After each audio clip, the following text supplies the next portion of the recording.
Good morning everyone. आज है 16 मार्च। तो चलिए शुरू करते हैं आज की करंट अफेयर्स। क्वेश्चन पहला है, ऑस्ट्रेलिया के किस क्रिकेट खिलाड़ी को कोकीन डील में दोषी पाया गया है?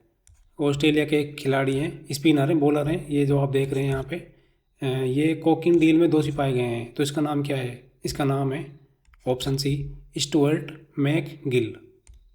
Stuart McGill. क्वेश्चन अगला है, सुनीता विलियम्स के साथ और कौन अंतरिक्ष में है, स्पेस में है? आपको पता है ये 5 जून 2024 को ये जो अंतरिक्ष स्टेशन है वहाँ पे गए थे दोनों। अमेरिका का जो बोइंग स्टारलिन स्पेस क्राफ्ट है, तो इसमें कुछ तकनीकी खराबी आ गई थी, तो ये अभी तक वहीं पे फंसे हुए हैं। तो इसके साथ सुनीता विलियम्स के साथ ये जो आप देख रहे हैं, इसका नाम क्या है? इसका नाम है Butch Wilmore. Option B, Butch Wilmore.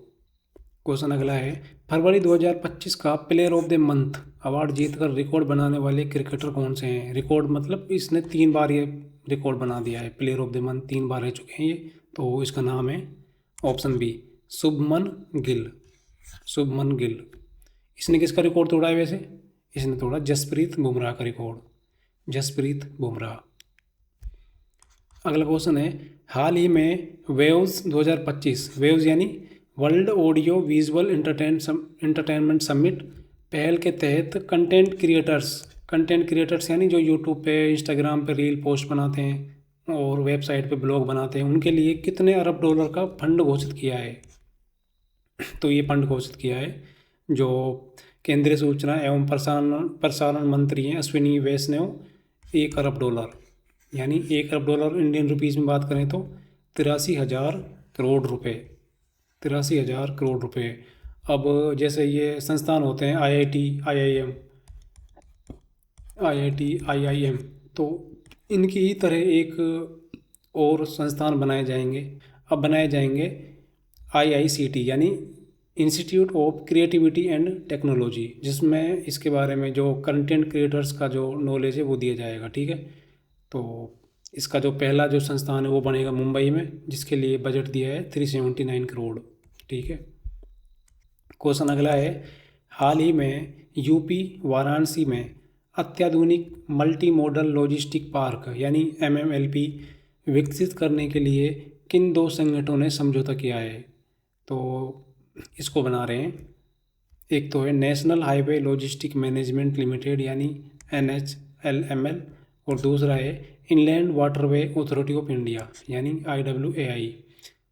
ये जो है, ये तो जो नेशनल वाटरवेज होते हैं, राष्ट्रीय जलमार्ग होते हैं, उनको बनाते हैं ये जो एजेंसी है।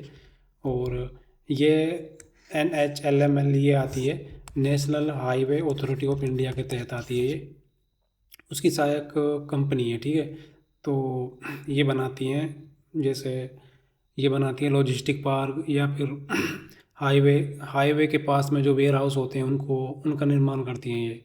ठीक है, ये जो मल्टी मॉडल लॉजिस्टिक पार्क है ये यूपी में करीब 150 एकड़ में फैला हुआ, इसका जो एरिया है वो 150 एकड़ होगा। ठीक है, और इसको कनेक्ट करेंगे NH7 से। साथ ही जो ईस्टर्न डेडिकेटेड फ्राइड कॉरिडोर है, ईस्टर्न डेडिकेटेड फ्राइड कॉरिडोर और NW1 यानी नेशनल वाटरवे 1, इनसे भी इसको कनेक्ट किया जाएगा, इसको MMLP, ये मान लो MMLP है, तो इसको NH7 से भी कनेक्ट किया जाएगा, इससे भी कनेक्ट किया जाएगा EDFC से, और NW1 से कनेक्ट किया जाएगा। तो इससे क्या है, इनकी अच्छी कनेक्टिविटी हो जाएगी, जिससे कि जो माल ढुलाई का काम है वो बहुत आसान हो जाएगा। ठीक है, चलिए आगे बढ़ते हैं। क्वेश्चन अगला है, हाल ही में देश के अर्थव्यवस्था और पर्यटन विभाग के आंकड़ों के अनुसार, ये एक शहर है, इसके अर्थव्यवस्था और पर्यटन विभाग के आंकड़ों के अनुसार भारत किस शहर में 3 बिलियन अमेरिकी डॉलर लगभग 25,000 करोड़ डॉलर के निवेश के साथ प्रत्यक्ष विदेशी निवेश FDI का शीर्ष स्रोत देश बना है? तो भारत ने सबसे ज़्यादा निवेश किया है दुबई में, UAE, दुबई में किया है। यहाँ पे आप देख सकते हैं, मतलब भारत का एफडीआई प्रवाह कितना रहा? 21.5%। यानी जितना विदेशी निवेश यूएई में आया उसमें भारत का सबसे बड़ा योगदान था। जैसे अमेरिका का यहाँ पे कितना आया था? 13.7%। ठीक है। इसका एक रीज़न ये भी हो सकता है क्योंकि दुबई में, यूएई में बात करें तो टैक्स बिल्कुल ना के बराबर है, यानी जीरो है, जीरो टैक्स मान सकते हैं। तो जो यहाँ की कंपनी है, बिजनेसमैन है, वो दुबई में जाके काफ़ी ज़्यादा इन्वेस्ट कर रहे हैं। ठीक है। पिछले साल कितना था ये? पिछले साल 2023 में बात करें तो ये था $589 मिलियन, और 2024 में बढ़ के कितना हो गया है? 3.01 बिलियन अमेरिकी डॉलर, यानी 5 गुना वृद्धि करी है 2023 से 2024 में। ठीक है। तो ये मेन चीज़ आपको याद रखनी है।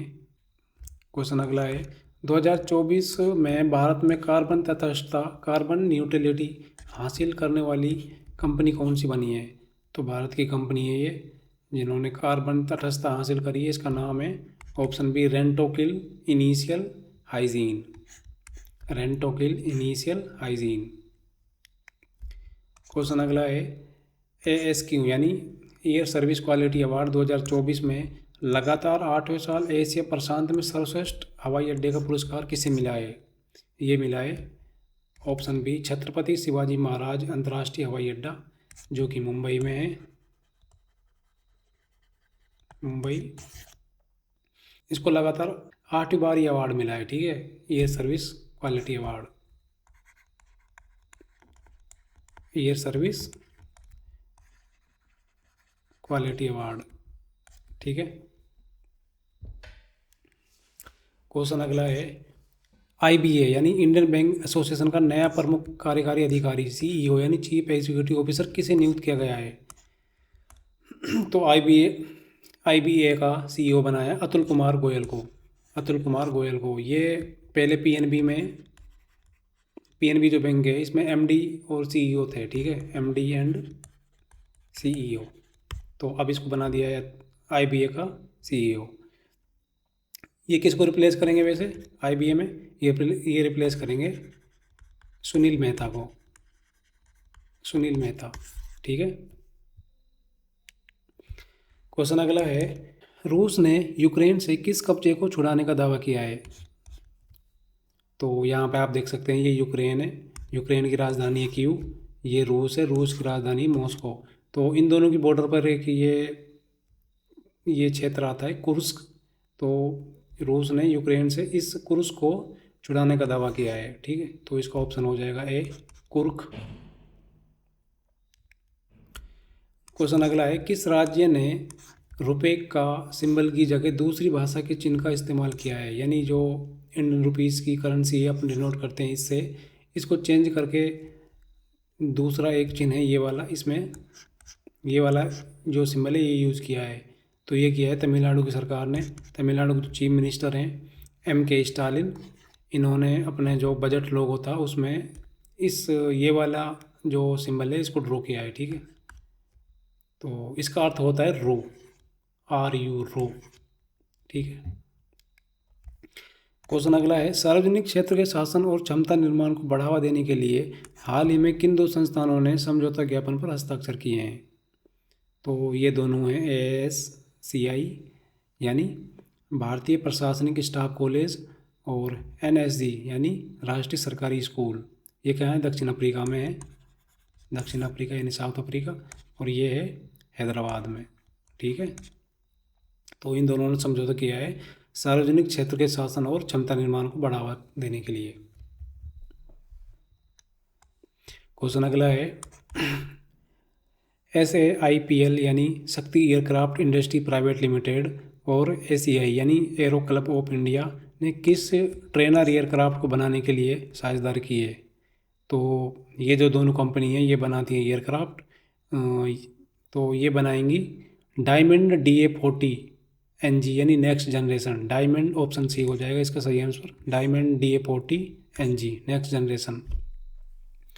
ये जो Shakti aircraft industry private limited company है ये है तमिलनाडु में, कोयम्बटूर, और aero club of India ACI ये न्यू दिल्ली में।